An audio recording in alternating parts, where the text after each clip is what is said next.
Bonjour à tous, j'ai le masque, je suis sur un parking près de Caroline du Sud, je suis à Charleston. On va parler aujourd'hui de racisme et de suprématie blanche. Je vais enlever mon masque pour en parler. Je voulais juste, je suis assez bien protégé et assez loin de tout le monde pour assurer tous mes proches. Mais voilà, aujourd'hui je voulais parler de suprématie blanche et de racisme parce que j'ai été interpellé. Je suis arrivé donc ici en Caroline du Sud, qui est un état absolument magnifique, qui est très proche de ce qu'on appelle c'est très tropical et la végétation est très belle. C'est des toutes petites maisons extrêmement colorées. Les gens sont d'une gentillesse absolument incroyable. On mange très bien des produits de la mer. Et ce qui est absolument incroyable, c'est de voir le contraste entre ce territoire qui est si beau, si magique, et son histoire, terrible vis-à-vis des Noirs américains. Alors oui, on a beaucoup parlé de Black Lives Matter ces derniers mois. Ça fait des années qu'on en parle ici aux États-Unis, et c'est vrai que ça n'a que fait écho en Europe et dans le reste du monde cette année, vraiment, avec la mort de George Floyd. Mais voilà, j'arrive en Caroline du Sud, à Charleston, parce que je veux faire mon documentaire et que je veux filmer devant l'église Emmanuel, qui était victime d'une attaque à main armée d'un suprémaciste blanc qui a tué 9 Noirs américains alors qu'ils étaient en train de faire une étude biblique. C'était en 2015, le 7 juin 2015 exactement. Et donc je viens pour faire ça ici. Et les deux infos, les deux news que je vois hier soir quand je regarde la télé, parce que c'est toujours hyper important de regarder les chaînes locales. Qu'est-ce que je vois hier soir en regardant la télé? En Caroline du Sud, ce qui fait vraiment le plus de news ici, c'est quoi? Eh ben, deux choses. La première chose, c'est pour reprocher à Joe Biden d'avoir pris une Noire américaine pour son ticket à la vice-présidence. Un conseiller municipal a pensé bon de poster ceci sur les réseaux sociaux. C'est, je ne sais pas si vous le voyez, vous devriez le voir bien, c'est une image de Hillary Clinton avec un visage peint en noir et qui dit c'est fou, Joe, je suis toujours disponible. Je me suis peint en noir, donc si tu as besoin d'une vice-présidente, une candidate à la vice-présidente, et parce que tu as besoin du fait qu'elle soit afro-américaine, je suis toujours disponible. C'est de l'humour extrêmement raciste. Alors je ne sais pas si ça donne écho chez vous en France, mais je peux vous dire que le fait de dire l'une des raisons principales pour laquelle c'est pas sa compétence, et moi je suis toujours compétente, et si on me peint le visage en noir, je vais pouvoir être utile sur le ticket avec Joe Biden. Enfin, c'est un humour vraiment, vraiment dégueulasse.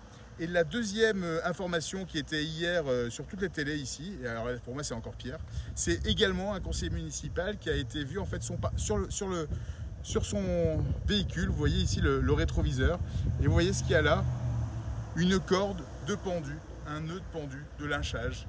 C'est-à-dire qu'on n'a aucun problème ici à Charleston, dans le comté de Georgetown, d'avoir son véhicule, et à la place d'un petit Playmobil qui pend ou d'un petit Sambon, qu'est-ce qu'on a? On a une corde pour pendre, un nœud coulant qui servait à lyncher les Noirs américains ici pendant toute la période du Ku Klux Klan, au temps de l'esclavage et au temps de la ségrégation jusqu'en 65. Donc c'est vraiment catastrophique. Et ça, c'est ce qu'on voit ici en Caroline du Sud. On voit vraiment le décalage avec des villes plus urbaines comme New York, Los Angeles ou Chicago.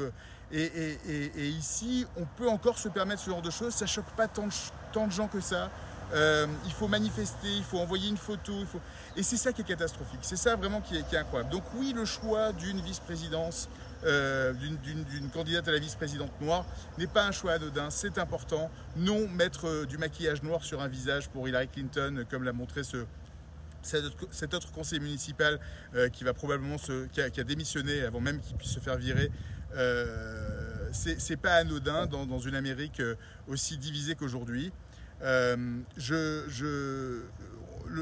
l'heure où je vous parle, on est le lendemain de l'anniversaire de la manifestation de Charlottesville en Virginie, qui avait fait un mort avec une attaque à la voiture bélier, alors qu'il y avait des manifestants qui étaient sur place. C'était un samedi, pour protester contre la statue de Robert E. Lee, qui était le général de l'armée sudiste, et qui a encore des tonnes et des tonnes de statues à l'effigie des sudistes dans le sud des États-Unis, même ailleurs d'ailleurs, des tonnes de bases militaires qui portent le nom de ces anciens généraux. Et c'est comme si en France on avait encore des statues du maréchal Pétain dans les villes de France. C'est exactement la même chose, exactement la même chose. Et aujourd'hui, Des gens manifestent, donc c'était il y a 3 ans à Charlottesville en Virginie. On célèbre cet anniversaire aujourd'hui, hier, de ces gens qui venaient manifester de manière assez pacifique, un peu agressive, mais pacifique au final. Une femme se retrouve tuée à la voiture bélier au plein milieu d'une manifestation de suprémacistes blancs. Et la veille au soir, le vendredi soir, il s'était baladé sur le campus de Virginia University. Et ils se baladaient avec des torches. C'est un truc qu'ils font souvent ici. Ils se baladent avec des torches qui servent à éclairer les jardins en général. Et ils se baladent et ils crient quoi?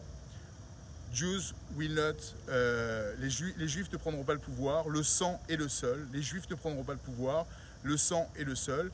Et ces événements ont été condamnés par Donald Trump seulement après 4-5 jours, une fois qu'on lui a demandé en conférence de presse, avoir insisté. C'est la fameuse phrase où il disait il y a des gens qui sont bien des deux côtés, en parlant des manifestants suprémacistes blancs et des gens qui voulaient démettre la statue de Robert E. Lee, le général de l'armée sudiste. Et bon, il est revenu dessus, pas aussi fort qu'on aurait pu l'espérer. Il a pris 4 jours pour le faire. Mais cette suprématie blanche, dont la parole a pu se libérer au moment de l'élection de Donald Trump, j'essaie pas d'être politique en prenant parti d'un côté ou de l'autre. Là, j'essaie vraiment d'être factuel. Et parce que je suis justement en Caroline du Sud et que je veux parler absolument de cette suprématie blanche qui est toujours aussi importante, qui fait des massacres comme à l'église Emmanuel, ici, qui a fait 9 morts en 2015. C'est important de continuer d'en parler, c'est important de continuer de dire que ces gens-là existent et que c'est ce vote-là qu'une certaine partie de l'Amérique essaie de revigorer pour continuer de mettre l'extrême droite au pouvoir ici aux États-Unis.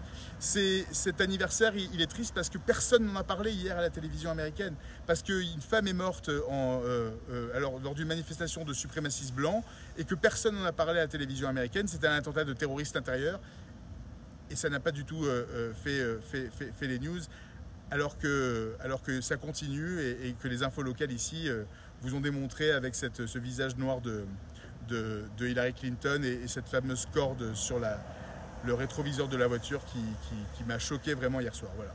Je vais continuer mon périple, je reste optimiste, je vais monter vers le nord, je vais vers Raleigh.